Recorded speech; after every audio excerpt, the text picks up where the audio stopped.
নমস্কার বন্ধুরা। তো আজকে দেখতে পাচ্ছেন এইখানে যে অ্যাগ্লোনিমার বিভিন্ন এখানে 10-12টা ভ্যারাইটি আছে। আপনারা যারা জানেন বা চেনেন, দেখেছেন, অ্যাগ্লোনিমার গাছ করেন বা ইনডোর প্ল্যান্ট গাছ করেন, তারা জানেন যে এখানে 10 থেকে 12টার মতো ভ্যারাইটি দেখতেই পাচ্ছেন এখানে। তো এই গাছগুলোকে আমরা কমার্শিয়ালি গ্রো ব্যাগে প্যাক করব এবং গাছগুলো পিপিতে আছে এবং পিপিতে থাকার জন্য এই গাছগুলো কিন্তু আপনার রুটটা অনেকটা ভর্তি হয়ে গেছে এবং এই পিপিতে আর রাখা যাবে না, গাছগুলো অনেকটা বড় হয়ে গেছে। তো এইগুলোকে কিছু গাছকে আমি 6 ইঞ্চি এবং কিছু গাছকে আমি যে 10 ইঞ্চি বা 8 ইঞ্চির গ্রো ব্যাগে দেবো এবং তার জন্যে মাটির সয়েল প্রিপারেশানও আমার রেডি আছে। এবং এইখানে দেখতে পাচ্ছেন সয়েল আস্তে আস্তে প্রসেস করে সব মিক্সড করে করে রাখা আছে এবং এই গাছ কটির জন্য এই সয়েলটা একদম রেডি করা আছে, যার মধ্যে রাইস আঁশ, ধানের চিটে যেটাকে আমরা বাংলায় বলে থাকি, এবং ছাই যেটা ধানের ছিটেকে হালকা করে পুড়িয়ে নেওয়া হয়। তার মধ্যে আছে আপনার 40%, এইগুলোতে যেহেতু রেড ভ্যারাইটিটা বেশি আছে ওই জন্য এতে আমি 30 থেকে 40% মোটে গার্ডেন সয়েল দিয়েছি এবং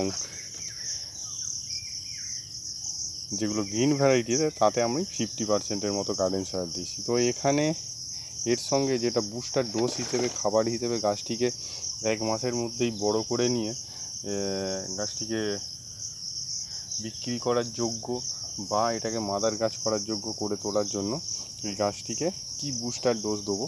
তো এইখানে দেখতে পাচ্ছেন বুস্টার ডোজ হিসেবে আমি একটি সার তৈরি করছি, যেটা হচ্ছে যার মধ্যে আছে 50%-এর বেশি বা 50%-এর মতো গোবর সার বা ভার্মি কম্পোস্ট। তারপরে আছে আপনার 20% হাড় গুঁড়ো, 20% শিং চাঁচা যেটাকে হর্ন ডাস্ট এবং বোন ডাস্ট বলে, এবং তার মধ্যে আরও একটি জিনিস আছে সুপার ফসফেট, যেটা ফসফরাস গাছের খুবই প্রয়োজনীয় একটা জিনিস। তো এর মধ্যে আছে সুপার ফসফেট এবং পাতা পচা সার, এতে একদম নামমাত্র আছে, যেহেতু এখানে আমি মাটিতে অলরেডি পাতা পচা সার দিয়েই তৈরি করেছি। তো মাটির ভিডিও, অ্যাগ্লোনিমার বেস্ট পটিং সয়েল কী হবে সেই সম্বন্ধে অনেক ভিডিও দেখেছি এবং এই সারটিকে আমি ইউজ করার আগে একসঙ্গে মোটামুটিভাবে এই দেখুন মিক্সড করা আছে, মোটামুটিভাবে আমি মিক্সড করে একটা রেখে দিই 3 থেকে 4 দিনের জন্য, যাতে এর যে টেম্পারটা আস্তে আস্তে কমে যায়, ঝট করে গাছে দিলে যেন গাছ ডিস্টার্ব না হয়। এবং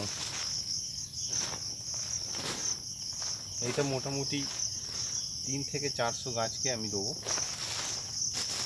আমাদের নার্সারি যেহেতু একটু হিউজ পরিমাণেই করতে হয়, এটা হচ্ছে বুস্টার ডোজ। এই যে দিয়ে দেবো, আবার সেই শীতকালে যখন পড়বে তার আগে একটা দিয়ে গাছকে আমাদের স্ট্রং করে নিতে হবে। বর্ষাকালে এর মধ্যে আর কিচ্ছু দেবো না, শুধু মাঝে মধ্যে যখন গাছটিকে আবার কাটিং করব তখন একে আমরা গোবর সার দেবো। এই আপনার গোবর এবং খোলকে, যে আমরা কাঁচা গোবর হয়, কাঁচা গোবর এবং খোলকে মোটামুটি 10 থেকে 15 দিন বা 20 দিন বা 1 মাসের মতন ভেজাবো এবং ভেজানোর পরে সেই যে মিক্সচারটা হবে সেই মিক্সচারটা আমরা এক একটি গাছে 8 ml, 10 ml, 5 ml এরকমভাবে গাছ বিশেষে আমরা ইউজ করব। তো এইভাবে মিশিয়ে নিতে হবে। আপনারা সবসময় দেখেছেন যে বলেন আমরা গাছে সার দিতে গাছের পাতা পুড়ে যাচ্ছে, পাতা জ্বলে যাচ্ছে, গাছ মারা যাচ্ছে। তার কারণ হচ্ছে আমরা সারটাকে নিয়ে ডাইরেক্ট দিয়ে দিই। তো সেই জন্য আমরা সারটাকে একটু মিক্সড করে রেখে দিতে হবে। মিক্সড করে একটা প্যাকেটে বেঁধে রেখে দিতে পারেন অল্প পরিমাণে, তো সেটা অল্প অল্প করে দিন, কিন্তু ডাইরেক্ট একেবারে বাজার থেকে সার কিনে এনেই কিন্তু গাছের গোড়ায় না দেওয়াই ভালো। আমরা নার্সারিতে দিই না। তো সার প্রিপারেশান এবং মাটি প্রিপারেশান কীভাবে করতে হয় সেটা দেখালাম, এবং এইবারে আমি নেক্সট ভিডিওতে দেখাবো এই গাছগুলোকে কী করে রিপোর্টিং করব। নমস্কার।